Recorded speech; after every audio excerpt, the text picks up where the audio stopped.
नमस्कार, देख रहे हैं झकास भारत और मैं रविकांत। बिहार की सियासत को लेकर तमाम खबरें मैं लाता रहता हूं। हमारे बगल में हैं धीरेन्द्र जी, सीनियर जर्नलिस्ट हैं, पत्रकार हैं, और मैं अभी बात करूंगा बिहार से जुड़ी हुई राजनीति को लेकर। बिहार में उपचुनाव होने जा रहा है, उसमें बोचहा विधानसभा को लेकर खूब बवाल हो रहा है और मुकेश सहनी पर बात करूंगा।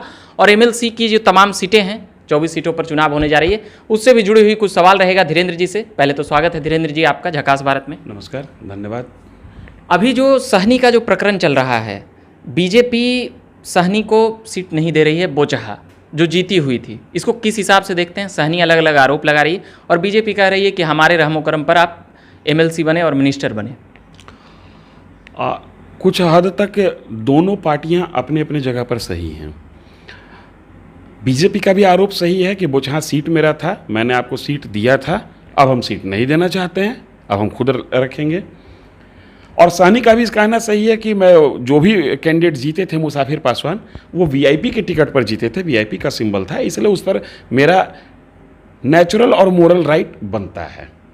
परेशानी तब शुरू हुई जब सहनी की महत्वाकांक्षा भाजपा के लिए परेशानी का सबब बनना शुरू हुआ।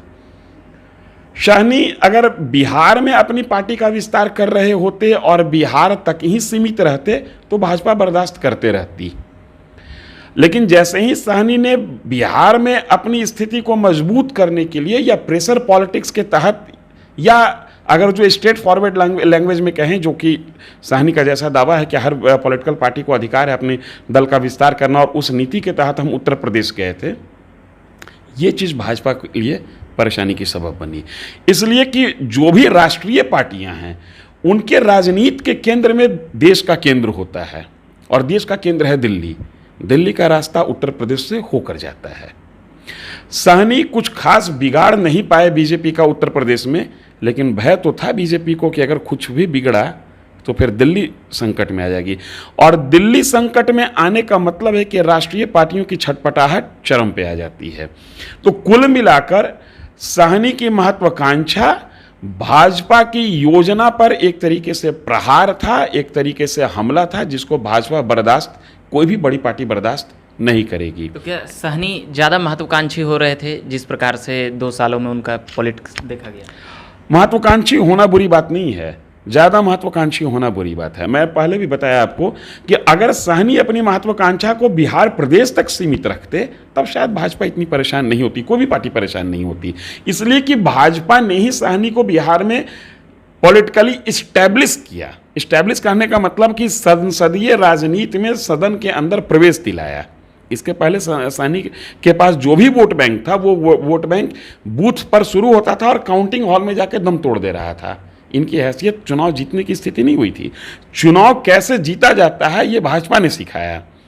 तो बिहार में भाजपा सहनी को एक प्रयोग के तौर पर ली थी, और उस प्रयोग को वो दोहरा भी सकती थी, उस प्रयोग से वो लड़ भी सकती थी, उस प्रयोग के विरोध में भी जा सकती थी, उस प्रयोग के समर्थन में भी जा सकती थी। लेकिन जैसे ही ये प्रयोग अपनी प्रयोगशाला उत्तर प्रदेश में या बिहार के बाहर, जहां पर भाजपा का बड़ा गढ़ है, जहां से दिल्ली का रास्ता तय होता है, वहां पर सहनी नया प्रयोगशाला बनाना शुरू किए। शायद सहनी का ये प्रेशर पॉलिटिक्स रहा होगा, हम इससे इनकार नहीं करते, क्योंकि सहनी को भी पता था कि हम उत्तर प्रदेश में कितना कुछ कर पाएंगे और कितना नहीं कर पाएंगे।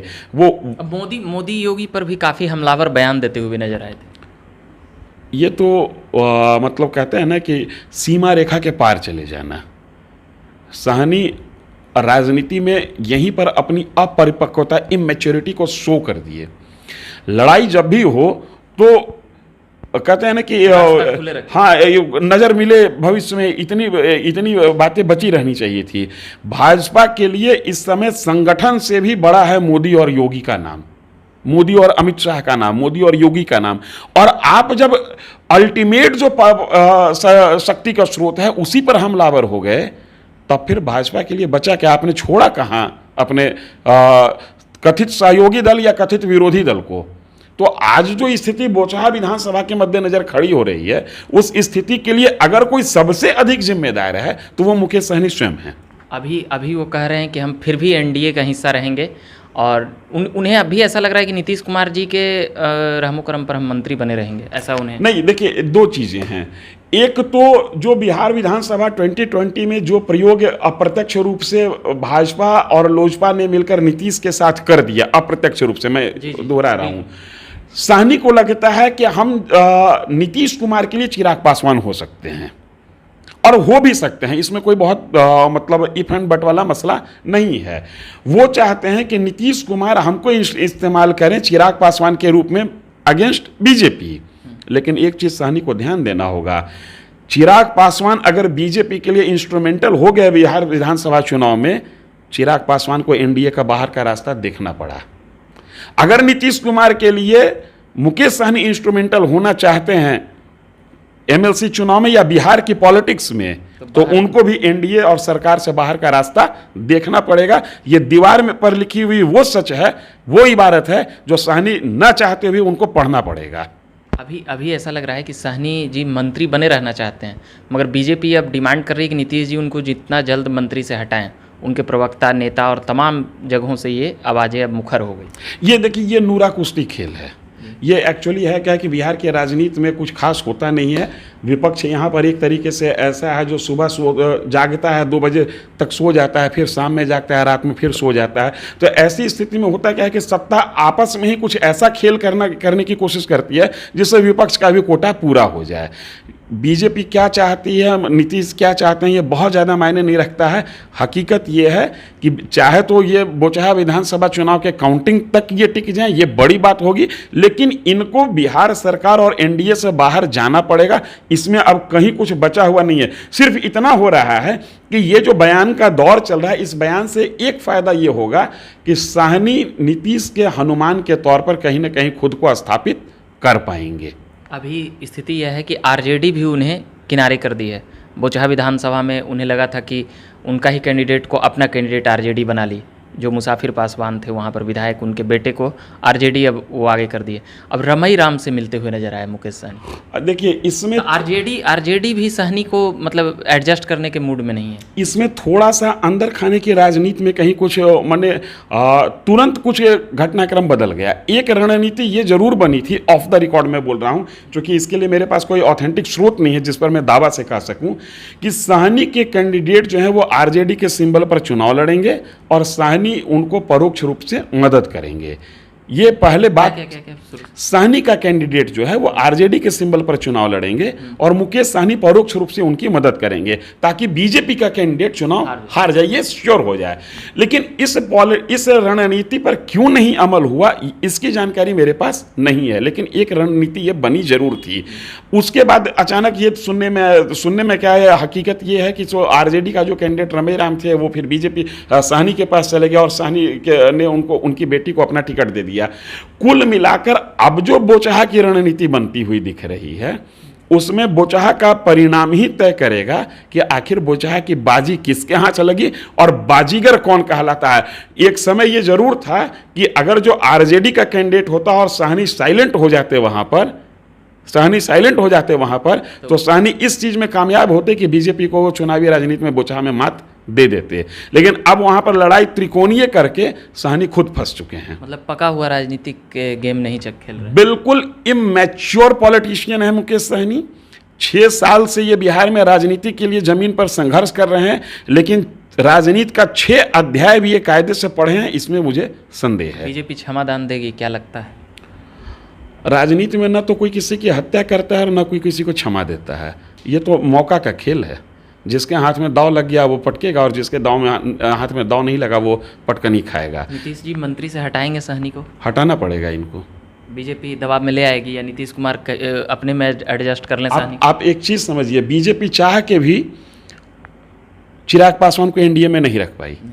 नीतीश कुमार का दबाव था। बिल्कुल, उनका ताकत दिख गया और कह सकते हैं कि उनका अनुभव भी नीतीश का काम है। तो आपको क्या लगता है कि बीजेपी ये चाहे बगैर मुकेश सहनी एनडीए में रह जाएंगे और सरकार में रह जाएंगे? ये ज़रूर हो सकता है कि काउंटिंग तक टाल मटोल हो जाए, काउंटिंग के कुछ दिन बाद तक टाल मटोल हो जाए। लेकिन ये बात मुकेश सहनी को भी पता है, ये बात नीतीश कुमार को भी पता है और ये बात बीजेपी के नेतृत्व को भी पता है कि मुकेश सहनी के दिन अब सरकार में गिनती के रह गए। पर उनको नीतीश पर भरोसा ज़्यादा हो रहा है, इसको कैसे दें? भरोसा ज़्यादा नहीं हो रहा है, ये भविष्य की राजनीति के लिए जमीन तैयार कर रहे हैं। ये मैं बार बार कह रहा हूं कि जिस तरीके से चिराग पासवान नीतीश के अगेंस्ट बीजेपी के हनुमान बन गया और उन्होंने कहा भी कि मैं मोदी का हनुमान हूं, उसी तरीके से ये इस कोशिश में है कि मैं नीतीश कुमार का हनुमान बन जाऊं। लेकिन हनुमान बनने के जो बेसिक कैरेक्टर हैं, जो गुण होने चाहिए, वो मैच्योरिटी और वो मेरिट्स इनमें कम दिखता है। इनकी राजनीति में उच्छृंखलता या ये कहें कि हड़बड़ीपन, उतावलापन थोड़ा ज़्यादा है। अब मैं एमएलसी चुनाव को लेकर थोड़ा सा पूछूंगा। एमएलसी चुनाव 24 सीटों पर है, तमाम पार्टियां लड़ रही है, उसमें चिराग पासवान की भी 5 सीटों पर उनकी लोजपा लड़ रही है, रामविलास लोजपा। तो और भी पार्टी 24, 12, इसमें कैसे देखते हैं, कौन एनडीए या महागठबंधन आगे रहेगी? एनडीए के हाथ में अगर जो चौथाई सीट आ जाए तो एनडीए के लिए बढ़िया होगा।